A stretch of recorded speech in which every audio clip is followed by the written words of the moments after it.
2025లో ఉంటున్నా కూడా మనకి హెల్త్ ఇన్సూరెన్స్ యొక్క ఇంపార్టెన్స్ అనేది చాలా మంది వరకు తెలియదు.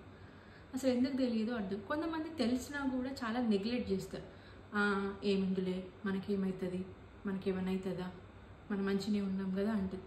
మనం రేపు ఏమవుతుందో ప్రెడిక్ట్ చేయలేం, మనకి ఎట్లుంటుందో తెలియదు.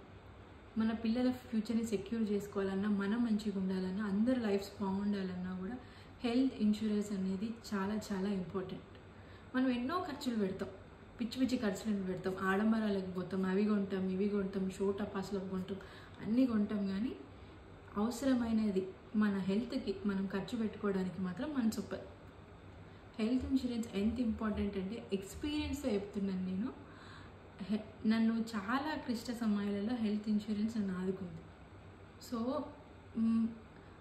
మంత్లీ 500 రూపీస్ సేవ్ చేసుకొని ఒక హెల్త్ ఇన్సూరెన్స్ కట్టుకుంటే మీకు అది ఎంతో ఉపయోగపడుతుంది. మీకు ఆ టైంలో ఉపయోగపడకపోయినా మీకు అవసరం వచ్చినప్పుడు హెల్త్ ఇన్సూరెన్స్ ఉంది కాబట్టి మీకు ఒక ధైర్యం ఉంటుంది. హెల్త్ ఇన్సూరెన్స్ ఉంది నాకు, నేను ఏ ట్రీట్మెంట్ కానీ వెళ్ళవచ్చు, మనం ఎక్కడ కాంప్రమైజ్ అవ్వాల్సిన అవసరం ఉండదు.